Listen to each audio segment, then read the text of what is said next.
마태복음 15장 12절 20절 온 사람을 더럽히는 것들. 예. 무엇이 사람을 더럽게 하는 것인가? 사람이 입속으로 들어가는 것이 사람을 더럽게 하느냐, 입에서 나오는 게 사람을 더럽게 하느냐인데, 주님께서 입속으로 들어가는 것, 음식이 사람을 더럽히는 게 아니라 입에서 나오는 것, 그것들, 입에서 나오는 것은 마음에서 나오는 것이고 그것이 사람을 더럽힌다. 이렇게 결론을 딱 내주시는 거예요. 자, 마태복음 15장 같이 18절 말씀, 마태복음 15장 18절 같이 읽겠습니다. 그러나 입에서 나오는 그러한 것들은 마음에서 나오나니 그것들이 사람을 더럽게 하느니라. 주님께서 딱 이렇게 확증을 해주셨죠. 이건 완전히 종교개혁에 버금가는 그보다 더한 그런 말씀이에요. 이게 그 유대의 전통과 율법을 한마디로 완전히 뒤바꿔 놓는 그런 말씀이거든요. 이게 신약의 사실 복음서의 종교개혁 같은 그런 말씀입니다. 종교개혁에 해당되는 뭐 마틴 루터는 의인은 믿음으로 살리라 이렇게 해서 로마 가톨릭에 저걸 해서 종교개혁을 했다면 이 마태복음 15장 18절은 탈무드를 비롯해서 그 유대의 구전율법, 소위 말하는 유대인들의 구전율법을 완전히 깨부수고, 그다음에 주님의 그 참된 율법의 참된 정수를 딱 보여주신 그런 진짜 종교개혁 같은 유대교 종교개혁이죠. 이건 아마 유대의 종교개혁과 같은 그런 말씀입니다. 자, 기도합시다.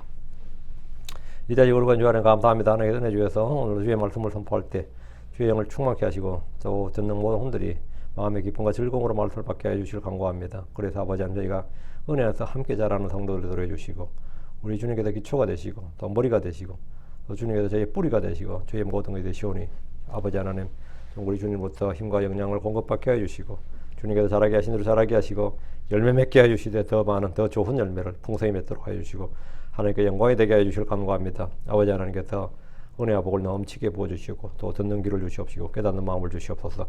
저희 눈을 밝혀주실 간구하옵고 아버지 하나님 이 말씀들을 들을 때 또 모두가 아멘으로 화답하게 하시고 또 아버지 하나님 이 땅에서 살아가는 모든 육신의 그 삶의 날들 동안 저희가 주를 기쁘시하는 자는 증거를 또 그런 증언을 받도록 해주십시오. 믿음의 좋은 평판을 받기를 원하옵고 참 부끄러울 것이 없는 일꾼이 되게 해주십시오. 감사드립니다. 주의 성기도합니다. 아멘. 예, 오늘은 주께서 말씀하신 사람을 더럽히는 것들입니다. 구약의 율법에 따르면 누구든지 부정한 것, 즉 사람이 부정한 것이나 부정한 짐승이나 무엇이든지 부정하고 가증한 것을 만지는 자는 부정하고 부정한 짐승을 먹는 자는 부정합니다. 사체를 만진 자도 부정하고 네 발로 다니는 온갖 종류의 짐승 가운데서 발바닥으로 다니는 것은 무엇이든 다 부정합니다. 이런 율법으로 인해 유대인들은 정결에 관한 규례를 만들어 지켰습니다. 그 중에 하나가 손을 씻지 않고 먹고 또 음식을 먹으면 그는 부정하게 되는 겁니다.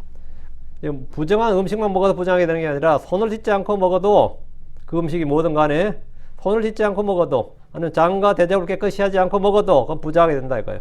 그러나 주께서는 이런 장로들의 전통과 조상들의 전통과 사람들의 명령에 대해서 단호히 거부하셨고 그런 것들로 주의 말씀을 무효로 하는 것에 대해서 크게 책망하셨습니다. 그리고 무리들에게 사람들을 더럽히는 것들에 대해서 들으라 그리고 깨달으라 이렇게 말씀하셨습니다. 들으라 깨달으라. 참 멋있는 말이죠. 들으라 깨달으라. 주께서 하신 말씀입니다. 들으라 깨달으라. 이것은 주의 말씀을 들으라. 주의 법, 주의 훈계, 주의 가르침을 듣고 깨달으란 겁니다. 깨달으면 문맥에 따라 우리 성경 지각, 명철, 이해로 번역되기도 합니다. 옛부터 동양연구에서는 도를 깨닫는 것. 그 도를 깨닫는 것, 그걸 뭐 득도한다 그러죠. 도를 깨닫는 것, 그건 뭐냐? 이거를 이제 혼적 달관의 경제 이런다. 한번 득도한다. 이렇게 하면 그 인간의 궁극의 목표고 최고로 생각을 했습니다. 그건 뭐 에이시안들 다 그렇게 생각했어요. 중국이나 한국이나 인도나 어디나 다 깨달은 자 하면 뜻이 뭐예요? 깨달은 자 하면 저 사람은 깨달은 자라 그러면 성현이란 뜻이고 달관의 경지에 도달했다, 성현이 되었다, 완전한 인간, 궁극의 인간, 자아를 극복하거나 초월한 사람으로 여겨졌습니다.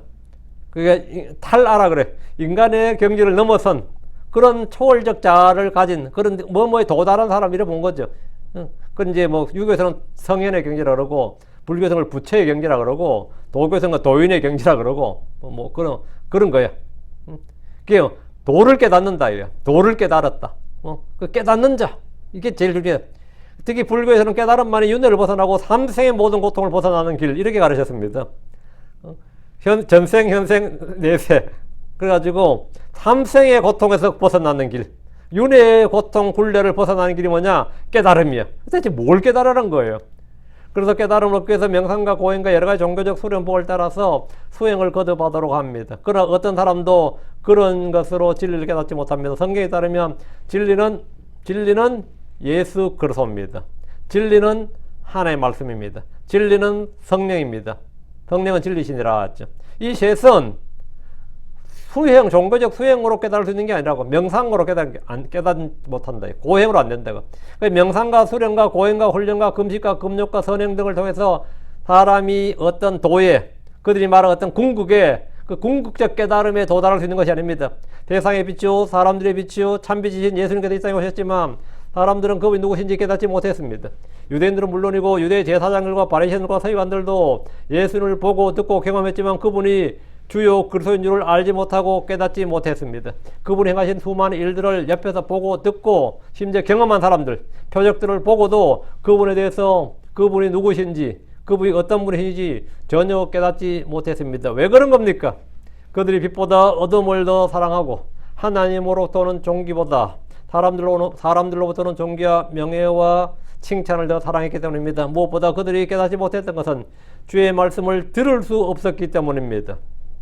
요한복음 8장 43절에 너희가 어찌하여 내 말을 깨닫지 못하느냐, 이는 심지어 너희가 내 말을 들을 수조차 없기 때문이니라. 너희가 어찌하여, 너희가 왜 내 말을 깨닫지 못하느냐, 왜 말을 깨닫지 못하느냐, 왜 못 깨닫느냐, 이는 너희가 내 말을 들을 수조차 없기 때문이다. 하나님의 말씀을 들을 수조차 없었다 이거예요. 누구라도 주의 말씀을 듣지 않으면 진리를 깨달을 수 없습니다. 주의 말씀을 듣고도 깨닫지 못하는 것은 그 말씀을 믿지 않기 때문입니다. 누구든지 믿지 않으면 주의 말씀, 주님을 깨달을 수 없습니다. 주의 말씀, 주의 진리를 깨닫는 것은 주의 계시와 조명을 통해서입니다. 말씀을 듣고도 깨닫지 못하면 마귀가 속해 와서 그 말씀을 빼앗아버립니다. 욥기 33장 14절에 하나님은 한 번 말씀하시고 참으로 두 번 말씀하시되 사람이 그것을 깨닫지 못하느니라. 사람이 그것을 깨닫지 못하느니라. 왜 그렇습니까? 예. 하나님의 말씀을 깨닫지만 주님께서 한 번 말씀하시고 참으로 두 번 말씀하시되 깨닫지 못한다고. 이것은 인간의 지각으로, 인간의 지혜로, 노력으로, 어떤 수행으로 깨닫는 게 아니다 말이죠. 주의 법, 하나님의 진리는 사람의 노력이나 지혜나 사람이 스스로 깨닫는 것이 아니라 주의 도우심을 통해서 깨닫게 된다는 사실을 보여줍니다.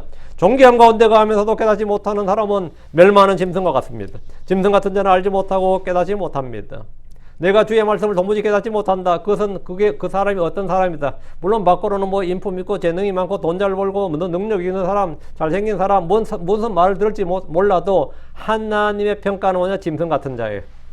그 사람은 짐승 같은 자라고. 짐승 같은 자. 그 짐승 같은 자가 짐승이 아닌 하나님의 성도고 같이 산다. 이러면 어떻게 되세요? 안 되지. 빨리 자기가 저게 돼야지. 응?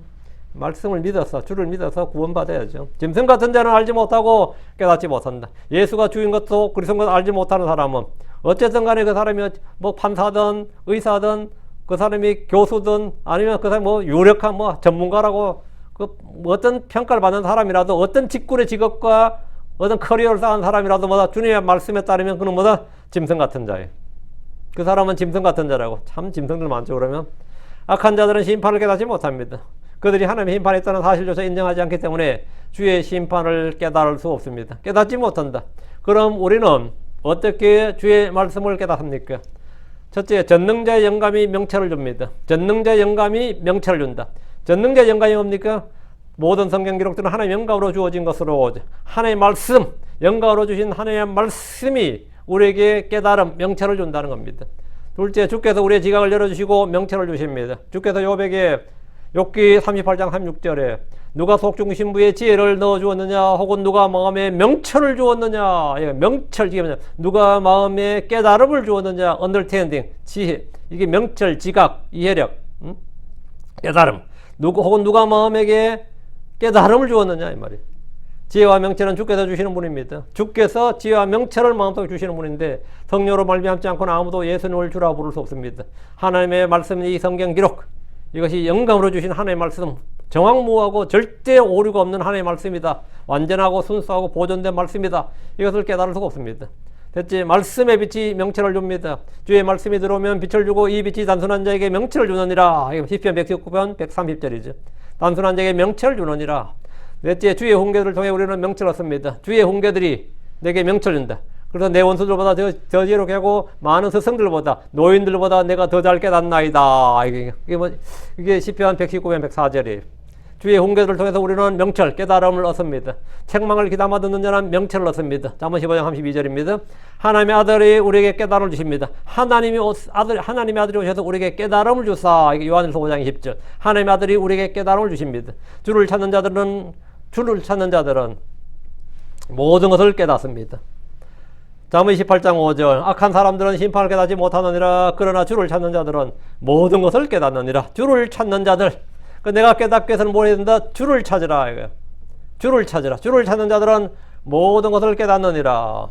다음에 8째. 우리는 믿음을 통해 세상이 주의 말씀으로 지어진 줄을 깨닫습니다. 히브리 11장 3절입니다.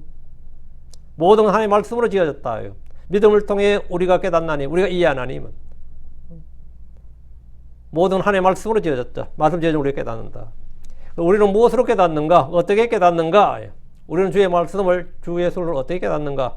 주께서 들으라, 그리고 깨달으라 하셨습니다. 깨닫는 것은 지능의 문제나 학력의 문제나 경험의 문제가 아닙니다. 이것은 전적으로 마음의 문제입니다. 자, 그런 본문, 자, 마태복음 15장 12절 본문을 보겠습니다. 그때 그분의 제자들이 와서 그분께 말씀드렸더라. 당신께서는 바리새인들이 이 말씀을 들은 후 그들이 실족당한 것을 아시나이까? 요즘 우리 교회식으로 표현하는 게 뭐냐면 그들이 상처받은 걸 아십니까? 이 말이에요. 또 세상 약간 좀 거칠게 표현하면 그들이 열받은 걸 아십니까? 이런 거예요.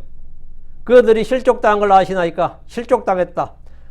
상처받았다. 열받았다. 그걸 약간 더 넘어서는, 그걸 약간 넘어서서, 근데 저 인간하고는 이렇게, 이 완전히 틀어졌다 이거죠. 한마디로 틀어졌다. 이 표현이 뭐냐면 실족당했다요.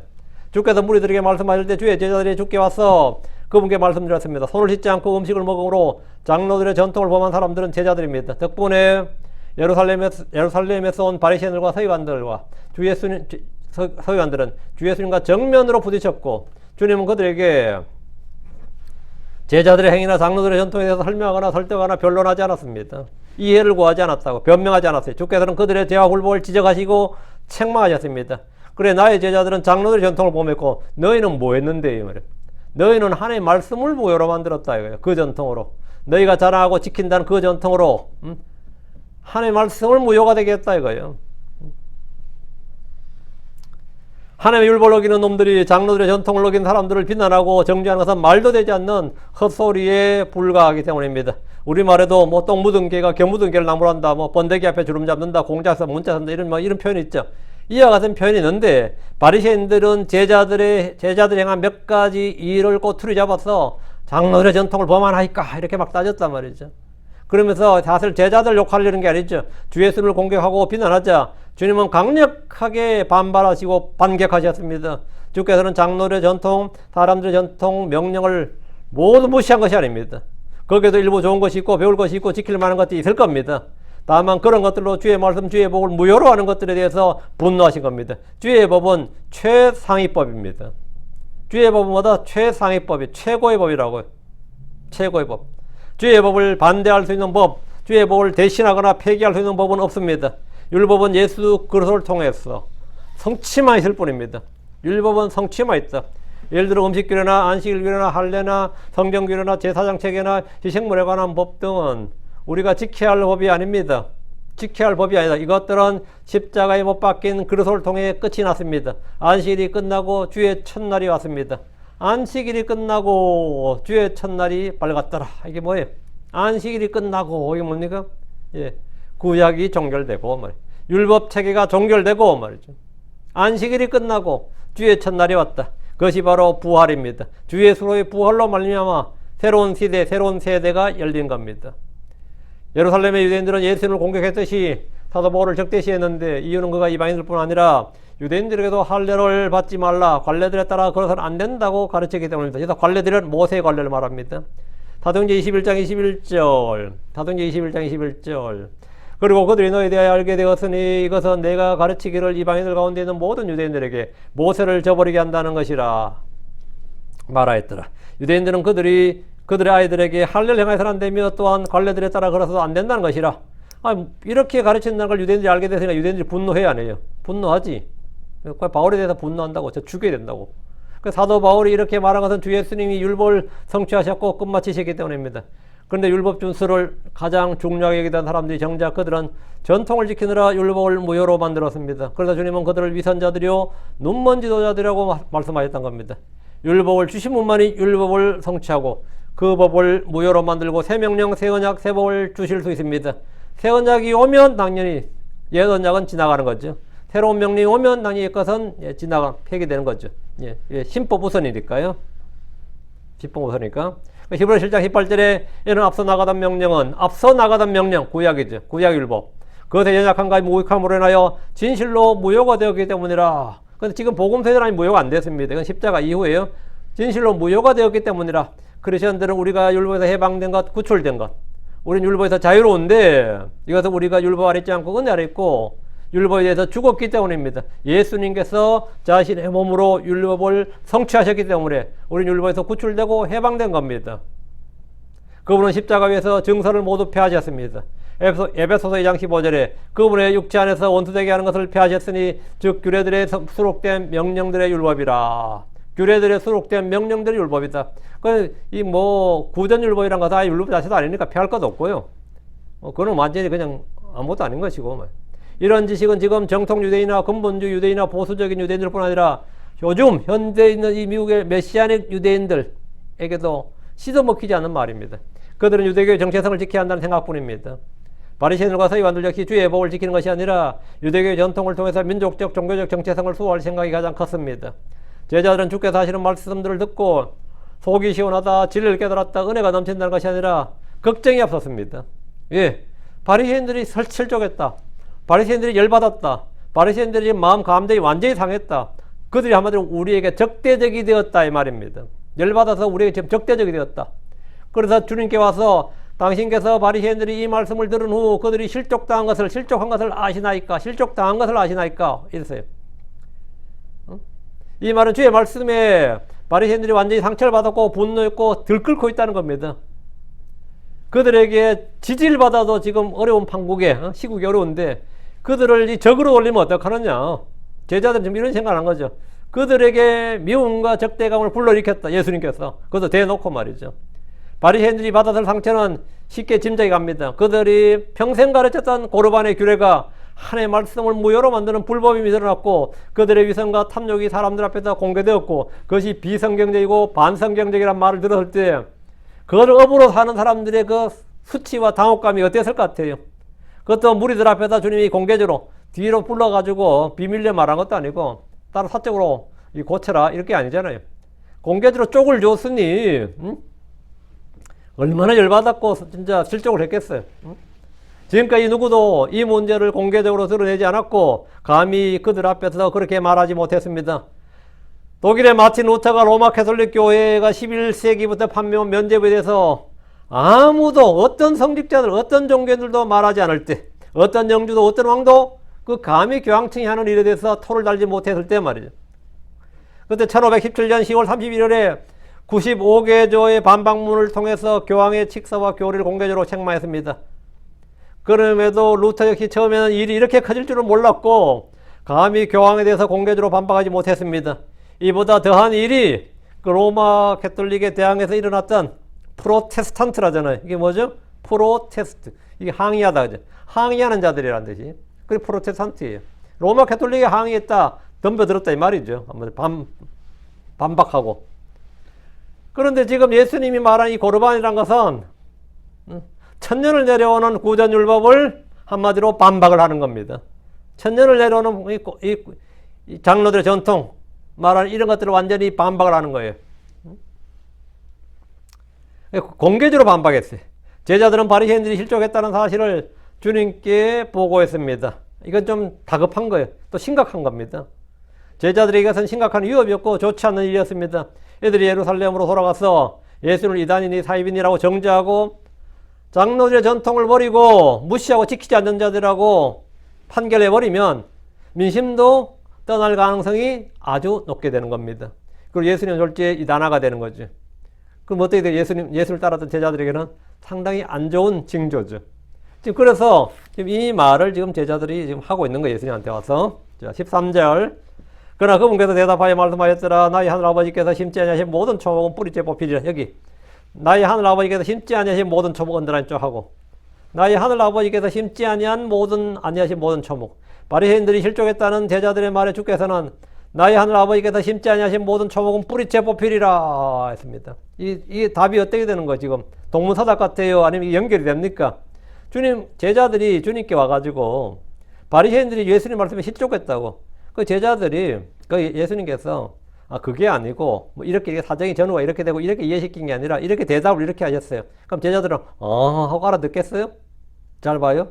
하나님이 세상에 뿌린 씨앗은 복음의 말씀입니다.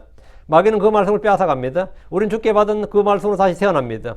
주께서는 좋은 씨 왕국의 자손들을 이 땅에 뿌리셨습니다. 마귀는 가라지를 뿌립니다. 자 뿌렸으면 그것이 자라나겠죠. 그게 초목이죠. 마귀는 어쨌든 마귀의 씨앗도 자라나고 마귀가 뿌린 씨도 자라납니다. 그렇죠? 우리는 그 열매를 통해서 그 나무를 알 수 있습니다. 하나님의 씨인지 저 사악한 자가 뿌린 씨앗인지 하나님의 자녀들인지 마귀의 자녀들인지는 그 열매를 통해서 자라날 때 알 수 있어. 주님께서는 이거 안 뿌렸는데 왜 주님이 안 뿌린 씨앗이 자라느냐? 저 사악한 자가 와서 뿌렸구나. 그게 가라지 비유잖아요. 주님께서 이건 하나님께서 하신 일이 아니지 않습니까? 그건 뭐죠? 하나님 안에서 누가 있겠어요? 그건 마귀가 한 거지. 그게 마귀가 한 거라고 그래요. 그 나무는, 그 초목은 말이죠. 무슨 초목이든 풀이든 나무든 뭐든 간에 그건 자라나면 땅속에 있을 때 모르는데 자라나면 안다고. 그리고 그 열매를 통해서 확실히 알 수 있습니다. 주님은 바리새인들과 서기관들을 나의 하늘 아버지께서 심지 아니하신 초목이라고 말씀하신 겁니다. 나의 하늘 아버지께서 심지 아니하신 초목. 그럼 누가 심은 거예요? 왕국의 자손들이 아니라 이 말이에요. 마귀가 뿌린 가라지다 이 말이지. 밭에 뿌려진 씨앗들 중에 가라지들이 있습니다. 이것은 주님이 뿌린 좋은 씨앗이 아닙니다. 이것들은 세상 끝에 모두 뽑혀서 불타는 용광로 속에 던져집니다. 좋은 열매를 맺지 않은 나무들이 뽑히고 열매 맺지 못하는 가지들은 잘리고 주께서 심지 않은 모든 초목은 뿌리채 뽑힐 겁니다. 주의 말씀에 실족한 바리새인들 서기관들 뿌리채 뽑힐 초목, 즉 마귀와 그의 천사들 위해 예비된 불 속에 던져질 사람들입니다. 주님께서 그들을 거두어서 불탄 용광로 속에 던진다 이 말이에요. 바리새인과 서기관들은 여기서 뭐다? 주의 말씀에 실족한 바리새인과 바리새인들은 구원받지 못한 자들, 구원을 거부한 자들이죠. 구원자 예수를 거부했으니까 당연히 구원을 거부한 자들이죠. 하나님 아들 예수를 믿기를 거부한 자들입니다. 그러니까 그들 어떻게 되냐? 뽑힌다고. 뿌리째 뽑힐 초목이 되고, 용광로 속에 던져질 가라지가 되는 거죠. 14절입니다. 그들을 그대로 두라. 그들을 그대로 두라. 그들은 눈먼 자를 인도하는 눈먼 지도자들이니라. 그리고 만일 눈먼 자가 눈먼 자를 인도하면 둘 다 도랑에 빠지리라. 주께서는 바리새인들이 실족했다는 소식에 전혀 관심이 없으셨고 걱정이나 두려움이 없으셨습니다. 주께서는 그들을 그대로 두라. 놔둬라. 이 말, 우리말. 요즘 아니면 그건 놔둬라. 그들 실족했다 그럽니다. 그러니까. 위로해줘야 되지 않느냐? 한번 집만 가야 되지 않느냐? 아니에요. 그들을 그대로 두라. 그대로 두라. 놔두라고. 신경 쓰지 말라는 겁니다. 이 말씀은 천사들이 밭에 가라지를 뽑아버리기를 원하시는지 물었을 때, 우리 마태복음 13장 3절에 둘 다 수확 때까지 같이 자라게 두어라. 놔둬라. 그냥 놔두라고. 이 말씀과 같은 말씀입니다. 이들은 모두 뽑혀서 불 속에 던져질 자들입니다. 예수를 믿지 않는 모든 사람은 모두 지옥의 불 속으로 던져집니다. 계시록 22장 11절에 불의한 자는 그대로 불의하게 두라. 그리고 더러운 자는 그대로 더럽게 두라. 그리고 의로운 자는 그대로 의롭게 두라. 그리고 거룩한 자는 그대로 거룩하게 둘지니라. 주님 뭐라? 놔두라고요. 전부 다 불의한 자든지 더러운 자든지 의로운 자든지 거룩한 자든지 그대로 둘지니라. 그냥 놔두라고요. 언제 다 결판한다? 심판의 날에. 그날에 다 결산 보고하고 그날에 다 심판하고 그날에 다 결정한다 이거예요.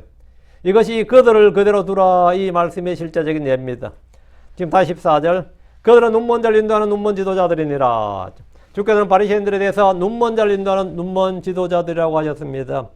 눈먼 자들은 육체 눈먼 자를 말한 것이 아니라 마음의 눈, 영적 지각의 눈을 말합니다. 눈멀었다는 것은 주 예수님을 보아도 그분이 누구인지 보지 못하는 그런 눈입니다. 그들은 주님이 행하신 권능 일들과 표적들을 보면서도 그것을 알지 못합니다. 주의 말씀을 보아도 그것이 무엇인지 누구인지 보지 못합니다. 그래서 주님께서는 그들을 눈먼자로 하셨습니다. 바리새인들 서기관들은 율법을 가르치면서 율법이 증언하는 분을 알지 못했고 그분을 보아도 전혀 깨닫지 못했습니다. 그래서 눈먼자를 인도하는 눈먼 지도자들이라고 말씀합니다. 에베소서 4장 18절에 그들은 지각이 어두워졌으며 그들 속에 있는 무지함을 통해 하나님의 생명에서 떨어져 있으니 그들의 마음에 눈먼 것 때문이로다. 그들의 마음에 눈먼 것 때문이로다. 크리스천들도 마찬가지입니다. 제자들은 부활의 주님을 보고도 그분임을 알지 못했습니다. 그러나 그들의 지각의 눈을 열어주셨을 때 그분이 십자가에 못 박혔던 그 그리스도인 것을 알았습니다. 그분이 성경의 증언대로 고난을 받으시고 부활하신 주인 것을 알았습니다. 우리도 주의 법에서 나오는 놀라운 것들을 보고 그분의 부르심의 소망이 무엇이며 성도들 안에 있는 그분의 상속력의 영광이 얼마나 풍성한지 또 그분의 강력한 권능의 활동에 따라 믿는 우리를 향하신 그분의 지극히 큰 권능이 어떤 것인지 알기 하기 위해서는 영적 지각의 눈이 열려야 됩니다. 에베소서 1장 18절 나온 말씀, 영적 지각의 눈, 영적 지각의 눈, 마음의 눈먼 것, 영적 지각의 눈, 이 두 가지 눈, 이것이 바로 뭐냐? 우리가 열려야 되는, 주님께서 우리를 오픈해줘야 되는 거죠. 우리는 주 앞에서 나의 눈을 열어주셔서 주의 법에서 나오는 놀라운 것들을 보게 해주소서 이렇게 기도해야 됩니다. 다시 14절. 그리고 만일 눈먼 자가 눈먼 자를 인도하면 둘 다 도랑에 빠지리라. 바리새인들은 눈먼 인도자들로서 율법 선생을 자처했습니다. 그렇죠? 율법 선생을 자처했어요. 그들은 나름 사람들로부터 존경받고 의롭다는 인정도 받았습니다. 그들은 지식의 열쇠를 가진 사람들이었습니다. 그래도 그들의 눈이 먼 것은 어둠이 그들의 눈을 가렸기 때문입니다. 마귀는 영광스러운 복음의 광채를 가리어 그 빛이 사람들의 마음에 비치지 못하게 합니다. 그러나 누구든지 주께로 돌아서면 마음을 덮은 베일이 거칩니다. 주님은 빛을 주시는 분이요 또 눈을 열어주시는 분입니다. 15절. 그때 베드로가 대답하여 그분께 말씀드렸더라. 우리에게 이 비유를 분명히 말씀해 주옵소서. 이 비유도 아닌데 이 비유를 분명히 말씀해 주옵소서. 비유를 분명히 말씀해 주옵소서.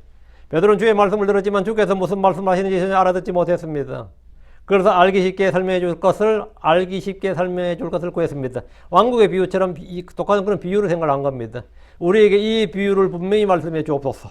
베드로는 주의 말씀을 비유라고 생각했습니다. 당시 제자들은 전통을 어기는 것이 죄요 볼모라고 생각했습니다. 그래서 주님께서 말씀하시는 것에 대해서 이해가 안 갔던 겁니다. 못 깨달았던 거예요. 예수님께서 장로들의 전통을 어긴 자들을 꾸짖으신 것이 아니라 율법 준수의 철저한 바리새인들의 위선과 형식주의와 탐욕을 공개적으로 드러내시고 그들을 위선자들이요 뿌리째 뽑힐 초목이요 눈먼 지도자로 하시니 제자들로서 또는 무리들도 도저히 이해하기 어려웠을 겁니다. 수백 년 동안 수천 년 동안 상식처럼 알고 믿고 있던 것들이 통째로 부정되는 것 같았습니다. 제자들은 주의 말씀이 어려워서가 아니라 그들이 가진 상식과 편견과 간섭에서 벗어나지 못했기 때문에 이해하기 어려웠던 겁니다. 그래서 이것은 왕국의 비유처럼 비유로 하신 말씀이고 다른 깊은 뜻이 있는 줄로 생각해서 우리에게 이 비유를 분명히 말씀하여 주옵소서 이렇게 말했던 겁니다. 제자들은 다 그렇게 행했고 설마 전통을 지키지 말라는 말인가? 그건 아니겠지 이런 생각을 했던 거죠. 그건 이제 오해입니다. 16절. 이에 예수님께서 말씀하였더라. 너희도 아직 깨닫지 못하느냐? 우리 주님께서 하신 책망이 이 제자들에게 또 믿는 자들한 책망은 뭐 너희가 어찌 그리 무식하냐, 너희가 어찌 못 배워 먹었느냐, 너희가 어찌 해서 그렇게 돈이 없느냐, 아니 능력이 없느냐, 성지 지랄 맞으냐 이런 건 주님이 욕한 적이 없어요. 니는 왜 창녀짓을 했느냐, 니는 왜 세리짓을 하느냐, 네 직업이 그게 뭐냐 이런 것도 없고 그런 것도 주님 책망하시면 주님의 책망은 딱 두 가지요. 너희가 아직 읽지 못하였느냐, 너희가 아직까지 깨닫지 못하느냐. 읽지 못하느냐, 성경을 읽지 못하였느냐예요. 다음에 깨닫지 못하느냐. 주님은 제자들이 주의 말씀을 깨닫지 못하는 것에 대해서 꾸짖으셨습니다. 제자들은 주의 말씀을 듣고 그분이 행하신 일들을 보면서도 깨닫지 못할 때가 많았습니다. 어떤 것은 주님이 부활하신 후에 그분의 말씀을 깨닫는 것도 있고 영광을 받으신 후에 깨닫게 되었다 이런 것도 있고요. 요한복음 12장 16절에 보면 그분의 제자들은 처음에 이것들을 깨닫지 못하였으나 예수님께서 영광을 받으셨을 때 그 뒤에 그들은 이것들이 그분에 대해 기록된 것이요 또 그들이 그분께 이것들을 행하셨음을 기억하였더라. 그때 영광을 받으셨을 때 그 뒤에 그들이 이것들에 대해서 깨달았다. 이 말씀이 그분에 관한 기록이고 이것이 그분이 행한 것이고 이걸 부활 후에 깨달은 게 많다 이거죠. 성령을 받은 후에 이제 깨달은 게 많다고. 주께서는 설명을 해주신 것이 아니라 책망을 하셨던 것은 그들이 충분히 알아들을 수 있는 말씀이었기 때문입니다. 그리고 당연히 알아들어야만 하는 말씀이었다 이 말이에요. 너희도 아직까지 깨닫지 못하느냐. 뭐예요? 입속으로 들어가는 것이 사람을 더럽히지 못한다는 것은 전혀 어려운 진리가 아니지만 레이기 음식규례에 비춰보면 이해하기 어려울 수도 있겠습니다. 그리고 어릴 때부터 손을 씻지 않고 장과 대접에 겉과 속을 깨끗이 하지 않고 특히 깨끗이 하지 않고 음식을 먹으면 그건 더러워진다, 부정해진다, 이렇게 조상 대대로 배워왔기 때문에 주님 설마 그걸 아니라고 하지는 않는 거지, 이런 생각한 거죠. 그래서 이해하기 어려울 수도 있습니다. 자, 17절. 무엇이든지 입 안으로 들어가는 것은 뱃속으로 들어갔다가 하속으로 내버리는 것을 너희가 아직도 깨닫지 못하느냐. 그 입속으로 들어간 것은 다 소화가 된다, 뭐죠? 하속으로 내버려진다, 이거죠.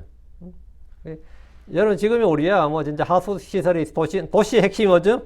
도시가 되려면 사람이 많이 살아야죠. 사람이 많이 살 수 있으려면 어떻게 되는 거죠? 상하수도 시설이 잘 돼 있어야 됩니다. 상하수도 시설이 안 돼 있는데 사람이 많다. 그러면 조선시대, 조선 말기에 한양이 되는 거예요. 길거리가 다 똥이야.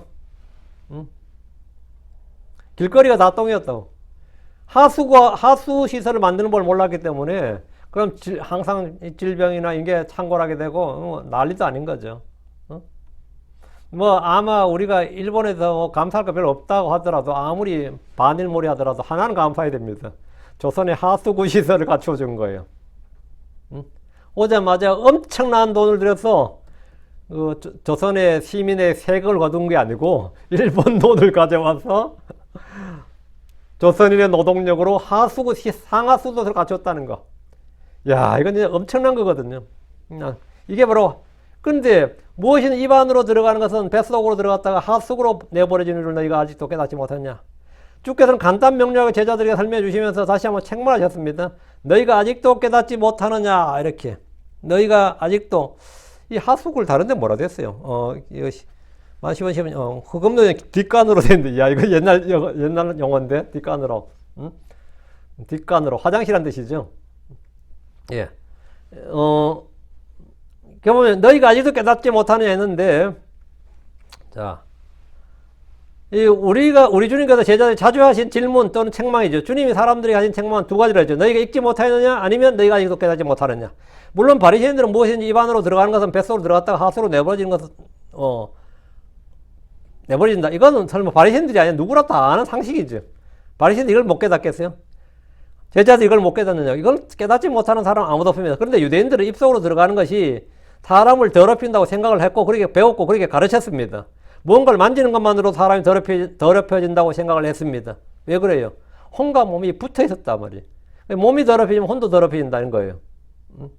몸과 혼을 같이 저걸 봤어요.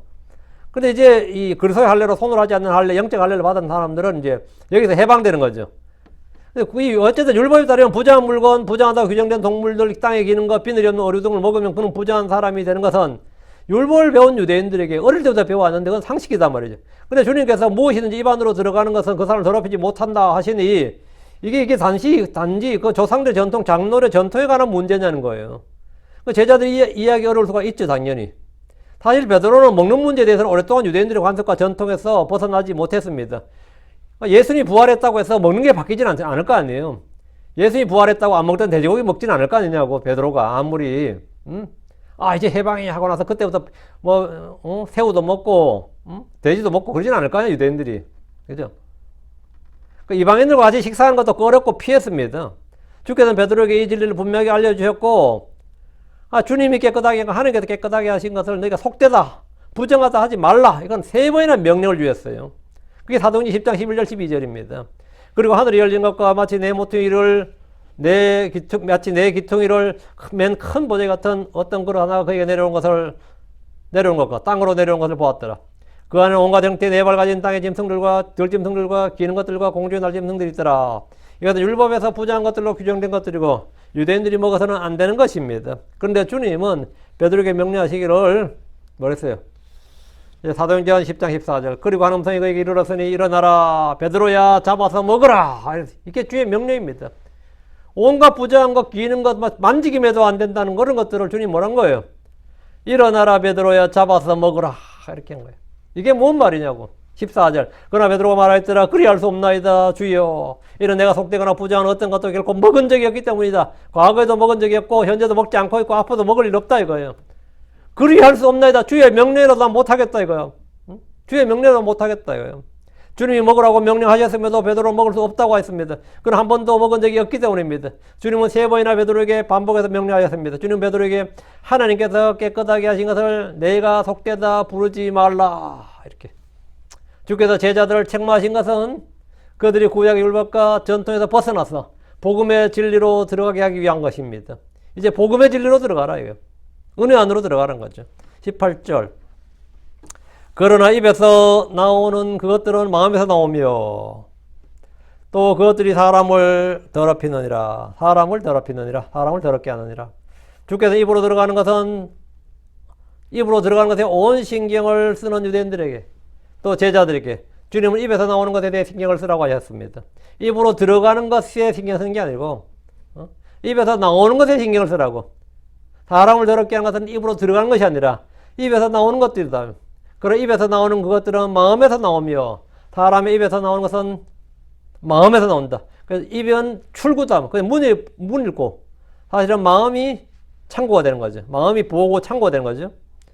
사람의 입에서 나오는 가장 대표적인 것은 사람의 말입니다. 근데 입에서 나오는 것은 입이 출처가 아니다. 입은 출처가 아니다. 입구지. 입구, 출구지.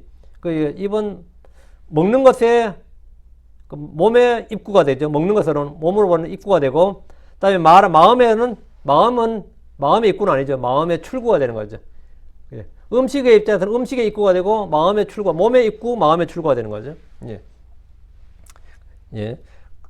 그래서 이 입은 마음의 출구다. 그 말은 마음에서 나오는 겁니다. 그것들이 그 마음에서 나와서 입으로 이게 그것들이 그 사람을 더럽히느니라. 사람을 더럽히는 것은 입으로 들어가는 것이 아니라 입에서 나오는 것이란 이 말씀은 놀라운 진리입니다. 19절. 이는 마음에서 악한 생각, 살인, 간음, 음행, 도둑질, 거짓 증언, 신성모독이 나오기 때문이라. 이렇게 7개 주님이 나오기 때문이요. 이렇게 7개를 말씀하시는데 사람을 더럽히는 것, 즉 마음에서 나오는 것이 무엇인지를 구체적으로 설명해 주었습니다. 마음에서 나오는 것이 무엇인지 보십시오. 악한 생각, 살인, 간음, 음행, 도둑질, 거짓 증언, 신성모독입니다. 이게 사람을 더럽힌다고. 사람을 더럽히는 7가지 뭐냐? 악한 생각이죠. 그 날 더럽힌다고. 살인, 날 더럽힌다고. 간음, 음행, 도둑질, 거짓 증언, 신성모독. 이런 것들이 그 몸으로 하는 거 아니냐? 예를 들어 간음이랑 음행은 몸으로 하는 거 아니에요? 지금 마음으로 하는 것 같다. 마음에서 나온다고 이게. 이건 굉장히 그 구약 율법과는 완전히 뒤바뀌는 혁신적인 진리예요. 진짜 이게 참 진리죠. 이런 것들이 마음에서 나오는 것들이고 사람을 더럽게 하는 것이다. 마태복음 7가지가 나오는데 마가복음에는 이보다 훨씬 더 많이 나와요. 마가복음 7장 21절 23절. 이는 속에서 곧 사람들의 마음에서 악한 생각들, 간음들, 음행들, 살인들, 도둑질, 탐욕, 사악함, 속임, 세격, 악한 눈, 신성모독, 교만, 어리석음이 나오기 때문이에요. 이 모든 악한 것들이 속에서 나와 사람을 더럽게 하느니라. 이런 것이 사람을 더럽히는 겁니다. 이런 게 사람을 더럽히는 것이다. 주님께서 제자들에게 무리들이 가르친 게 바로 이겁니다. 사람을 더럽히는 것이 더 있습니다. 쓴뿌리입니다. 마음의 쓴뿌리. 이것은 자신뿐만 아니라 많은 사람을 더럽히는 겁니다. 히브리서 12장 15절에 부지런히 살펴 어떤 사람도 하나님 은혜에 이르지 못하는 자 없게 하라. 이는 어떤 쓴뿌리가 돋아나 너희를 괴롭히지 않게 하려 함이요 그것으로 많은 사람이 더럽혀지지 않게 함이니라. 않게 하려 함이니라. 그러니까 쓴뿌리는 뭐다? 많은 사람을 더럽혀지게 하는 거다. 자기를 괴롭히고 많은 사람을 더럽게 하는 것. 둘째, 우리가 우리 자신을 더럽히는 몸의 지체는 단연 혀입니다. 혀. 야고보 3장 6절에 그런즉 혀는 불이요 불법의 세상이라. 그와 같이 혀는 우리의 지체들 가운데서 온몸을 더럽히며. 혀는 온몸을 더럽힌다. 또 본성 행로에 불을 붙이느니라. 그리고 나서 그것은 지옥의 불로 태워지느니라. 혀는 본성 행로에 불을 붙이는 우리를 더럽히는 것이다. 대체 우리의 행위도 우리를 더럽히는 겁니다. 계시록 3장 4절. 너는 심지어 사대에서도 그들의 옷을 더럽히지 아니한 몇 이름들이 있도다. 그리고 그들이 흰 옷을 입고 나와 함께 걸으라. 이는 그들이 합당한 자들이기 때문이니라. 그들의 옷을 더럽히지 아니한 몇 이름, 그들의 이름을 더럽히지 아니한.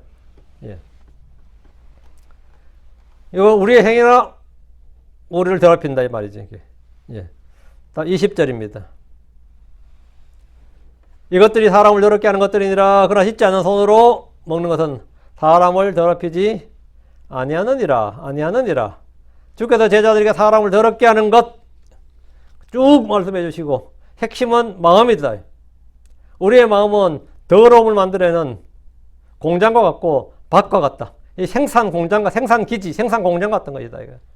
성경 우리의 마음이 모든 것보다 거짓되고 사악한 것이라 합니다. 우리의 마음이 모든 것보다 거짓되고 사악한 것이다. 사람의 마음은 모든 것보다 거짓되고 사악하다. 부패하다. 이게 성경이에요. 자, 다시 1절.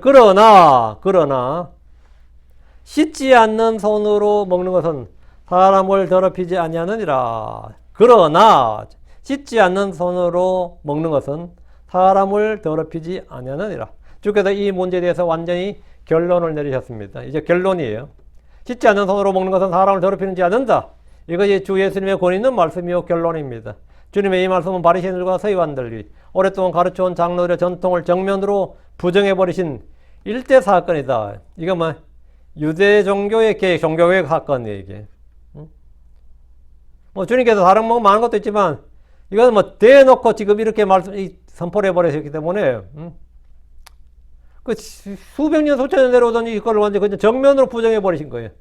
다 씻지 않은 손으로 먹는 것은 장로들 전통이 뭐되어 있어요? 씻지 않은 손으로 먹는 것은 부정하다죠. 주님은 사람을 더럽힌다죠. 그게 장로들 전통이고 우리 주님은 그러나 씻지 않은 손으로 먹는 것은 사람을 더럽히지 아니하느니라. 이게 주의 말씀이야. 자, 두 개의 권위가 상충하고 충돌한다. 그럼 어느 것이 맞아요? 그 주의 말씀이 맞죠. 전통이냐, 사람들의 전통이냐, 주의 말씀이냐 이거예요. 이것이 주 예수님의 권위 있는 말씀이고 결론입니다. 주님의 이 말씀은 바리새인들과 서기관들이 오랫동안 가르쳐온 장로들의 전통을 정면으로 부정해버리신 일입니다. 일대 사건이에요, 사실 이게. 이것은 유대교를 내사으로 종교개혁을 선포하는 혁명적인 가르침입니다. 주께서는 제자들이 씻지 않은 손으로 먹음으로 장로들의 전통을 범한 것은 사람을 더럽히지 않는 것이다. 사람을 더럽게 하는 게 아니다. 그 율법을 어기는 죄가 아니라고 확증하셨습니다. 엄청난 이야기죠. 또 하나 확정된 게 뭐냐면 나중에 사도 바울이 할례를 받지 말라 했어요. 이것도 완전히 뒤집어 놓는 거죠. 아브라함 때부터 내려왔던 이 언약인데, 표적인데 이걸 할례를 받지 말라는 거예요. 이게 뭐냐 하면 이게 진짜 진정한 종교개혁이에요. 이제 제자들은 더 이상 이 문제를 고민하지 않아도 됩니다. 이 문제로 고민하지 않아도 되고 고민할 필요가 없다면 우리는 조상들로부터 물려받은 헛된 행실, 즉 전통에서 구속받았습니다. 그게 베드로전서 1장 18절 19절이에요. 이걸 이제 기준 딱 놓고 생각해보세요. 너희가 알거니와 너희 조상들로부터 전통으로 물려받은 너희 헛된 행실에서 너희가 구속된 것은 은과 금과 썩을 것들로 된 것이 아니요 오직 흠도 없고 점도 없는 어린 양의 피 같은 그리스도의 귀한 피로 된 것이니라. 너희의 조상들로부터 전통으로 물려받은 헛된 행실, 이게 정결례든 무슨 규례든 간에 이 모든 것에 우리 뭐다? 완전히 자유로워졌다 이거예요. 예수의 피로 말미암아 이제는 뭐 구전율법이니 무슨 율법이 다 쓸데없는 소리다 이거예요. 그게 전통이다 뭐다 다 쓸데없는 소리고 우리는 거기서 구속받았다. 우리는 율법의 저주에서 구속받았습니다. 우리는 죄에서 구속받았습니다. 우리는 뭐라고 하는 우리 얽매이는 모든 속박에서 구속받았습니다. 구속받았다고요. 뭘로요? 오직 흠도 없고 점도 없는 어린 양의 피 같은 그리스도의 피로 된 것이니라. 예수의 피로 우리는 자유로워졌습니다. 완전한 자유로워졌단 말이에요. 예수의 피로 우리는 해방된 겁니다. 성경의 조상들의 전통을 무엇이라고 하는지 보십시오. 헛된 행실을 이렇게 말합니다. 전통으로 물려받은 뭐 귀한 것 아니죠. 전통으로 물려받은 너희 헛된 행실에서 이랬죠. 전통은 뭐다? 헛된 행실이다. 우리가 소위 말하는 조상들, 한국 사람들은 전통이 뭐 제사죠. 그건 헛된 행실입니다. 그건 진짜 헛된 행실이에요. 그게 조금만 잘 생각해도 제사는 전혀 지낼 필요가 없는 것입니다. 아니 제사를 뭐 예수를 믿고 안 믿고를 떠나서 그 정말 헛된 행실이에요. 예수를 안 믿어도 제사를 지낸다는 것 자체가 헛된 행실이에요. 그 마귀들과 교제하는 겁니다. 바리새인들은 율법 교사를 자체지만 무엇이 사람을 더럽히는지 제대로 알지 못했습니다. 우리는 주의 말씀을 통해서 우리를 더럽히는 걸 배웠습니다. 우리는 혼과 영과 양심과 생각을 늘 깨끗하게 해야 됩니다. 그리고 거리낌 없는 양심으로, 순수한 양심으로 주를 부른 자들과 함께 주를 경배해야 됩니다. 그리고 우리는 그렇게 우리가 남은 육신의 삶을 주를 찾고 주를 구하고 주를 부르면서 사는 겁니다. 그럼 우리는 점점 그렇게 해서 성장하는 거지. 오늘은 여기까지 20절까지 하고 다음 시간에 또 유명한 사건이 나오죠. 믿음이 큰 여자를 인정받은 또 이방인 여자, 가나안 여자 하나 오늘 내일 하기로 하고 오늘 여기까지 합시다. 하나님의 말씀을 여러분 잘 듣고 은혜를 많이 받았으면 좋겠습니다. 은혜 받은 말씀이 여러분에게 또 실제적으로 큰 힘과 되게 되죠. 그래서 말씀이 은혜 받도록 늘 기도하십시다. 자, 기도합니다. 위대하고 거룩한 주님 감사합니다. 이 시간 주께서 복 주셔서 또 하나님의 말씀이 선포되었습니다. 선포된 모든 말씀들이 성도 가운데 잘 전달되게 하시고 듣는 혼들이 정말 하나님의 말씀을 제대로 있는 그대로 받아서 사람의 말로 받지 않고 하나님의 말씀으로 받아서 믿음과 잘 결합하고 마음에 쌓아두고 이 말씀을 통해서 살아가도록 해주시길 간구합니다. 은혜 베풀어 주십시오. 힘을 주십시오. 전능자 주 하나님께서 복을 주셔서 서로 이 강단에 선포되는 말씀들이 헛되이 들어오는 법이 없게 해주시고 참으로 효로 있고 혼미 있게 또 열매 맺게 또 아버지 들어 살아서 역사하는 그런 증언들이 차고 넘치는 그런 이 말씀들이 되게 해주시길 간구합니다. 아버지는 저희들이 아무것도 아니지만 하나님의 말씀으로 삽니다. 의인은 믿음으로 살리라 하셨는데 또한 하나님 입에 나오는 모든 말씀으로 살리라 하는 말과 동일한 말씀입니다. 아버지 하나님 정말 특별히 이 말씀으로 공부하는 분들에게 은혜가 갑절로 넘치게 해주십시오. 감사드립니다. 주의 성기도합니다. 아멘.